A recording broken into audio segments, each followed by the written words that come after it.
Bonjour. Bonjour. Hello. Alors, je m'appelle Louise, je serai votre guide pour la journée. Voici un peu de documentation à faire passer, merci. Ensemble, nous allons découvrir quels étaient les rites, les traditions et les coutumes de ce qu'on appelait autrefois les restaurants. Cette activité sociale, aujourd'hui totalement disparue. If you do not speak French, audio guides are at your disposal. Yes, please. Ok. Thank you.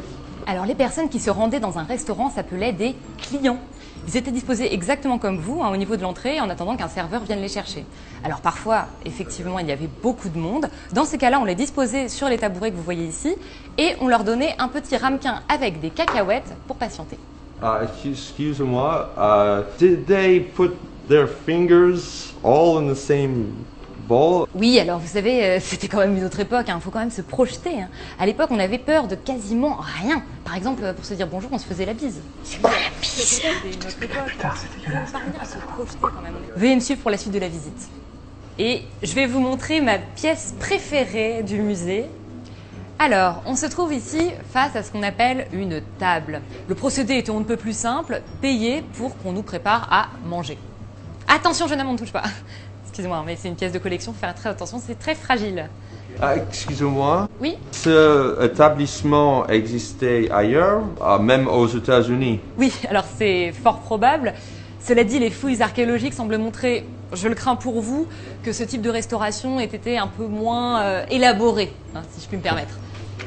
Alors, un des éléments les plus singuliers de la restauration, c'est effectivement ce qu'on appelle la carte. Et à l'intérieur, on retrouvait la liste des aliments que l'on pouvait commander pour le soir. Je vous en donne quelques reproductions. Faites attention, c'est très fragile. Merci. Trop beau. Alors, quelques précisions sur le déroulement du repas. Une règle sociale consistait à poser la question « Et toi, qu'est-ce que tu prends ?» C'était pas individuel?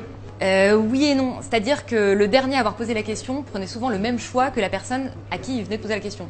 Sinon, il lui arrivait de se servir et de piquer dans l'assiette de l'autre. C'est trop bizarre. Est-ce que vous avez d'autres questions? Les gens mangeaient vraiment l'un en face de l'autre? Et oui, mais vous savez qu'ils étaient parfois jusqu'à 12 à table.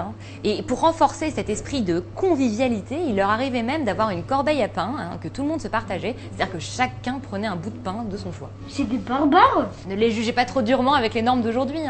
Faut bien garder en tête que ça date d'il y a 1 an. On continue la visite?